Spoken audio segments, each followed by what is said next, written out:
My name's Ben, and this is going to be a vlog about me rebuilding my Mk2 Escort.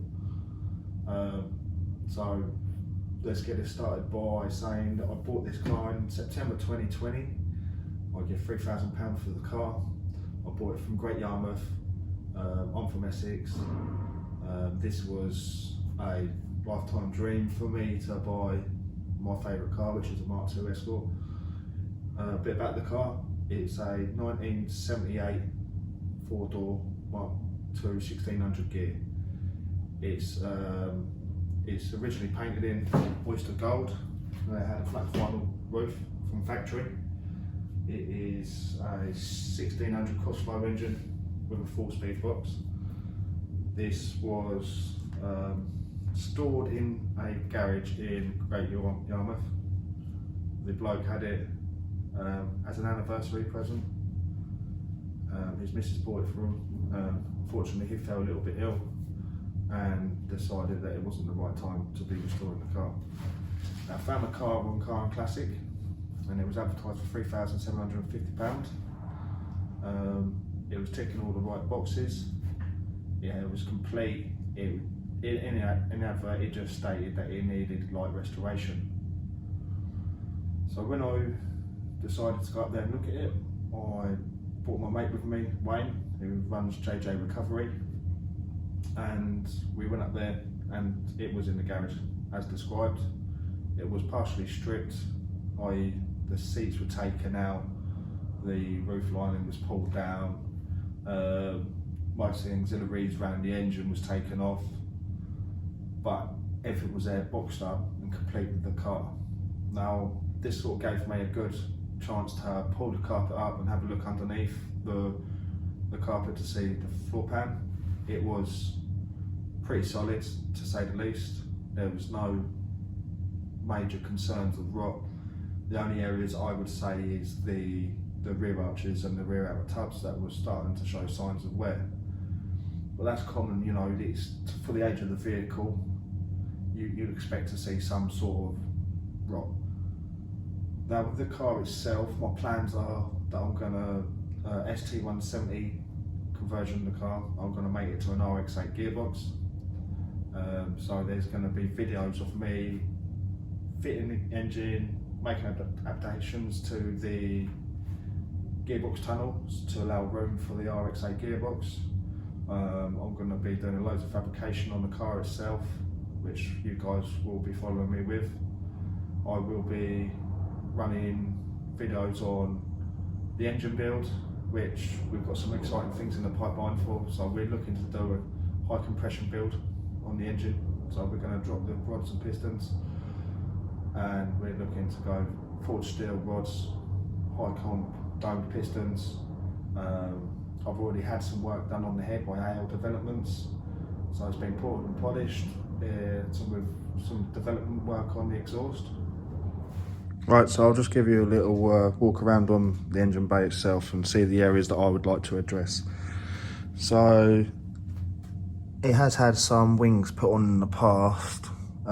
Whether they're genuine forward panels, I doubt it. I think they may be something from Magnum panels or the equivalent. So I'll just show you them. I will be taking them off because I need to address the inner wings.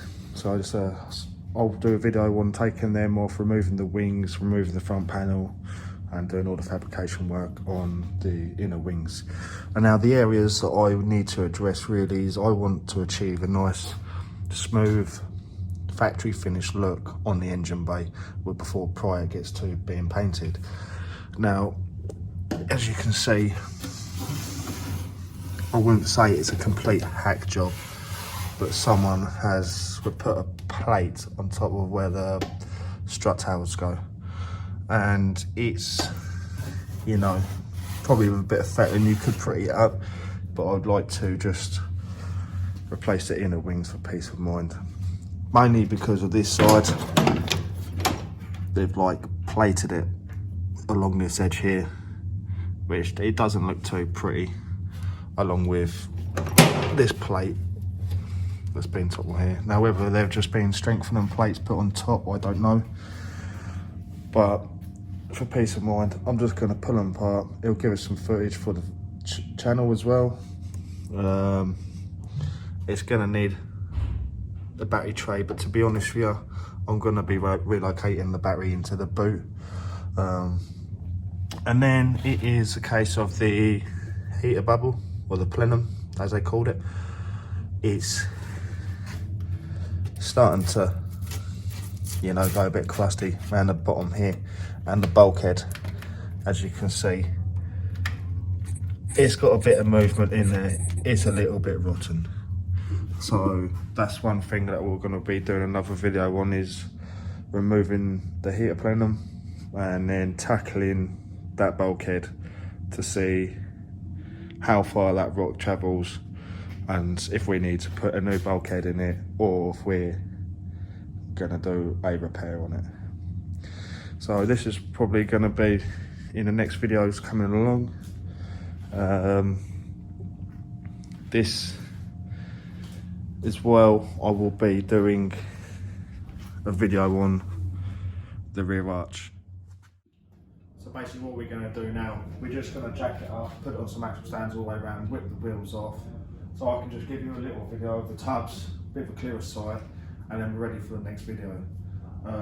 This is temporarily going on to axle stands. I do have a ramp there, which we will be using at a later date, but I've just got something on there at the minute, so this will make do for the time being.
Right, so we've got it jacked up and it's on the stands for the time being, and I just thought I'd show you with the wheel off the state of that tub. And now up the top there, it ain't too bad. It's not pretty, but it's not too bad. My main concern is these areas here where it meets the fuel tank well. It's not pretty. And then where it meets the end of the sill, that's a pretty drastic little hole there. I mean, we can pull a lot of that out. I think a lot of it is sill as well, so I can pull a bit of the sill up. The inner sills seem fine, but yeah, it's the arch as well.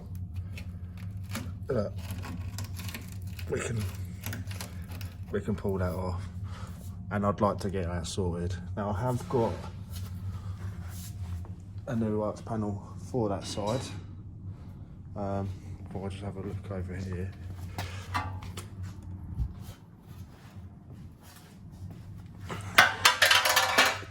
So that's the new arch panel for this side, and that was supplied by Magnum car panels. And the idea of it is cut the old one out and then stitch this one back in. And now I don't use the full panel because the rot's not travelling that far. tend to do is I trim it around here and fit it. And this is how much I trimmed off the other one for the near side. So if I know it's the wrong side, but for instance, you can see how much I trimmed off. Now if I just walk you around there,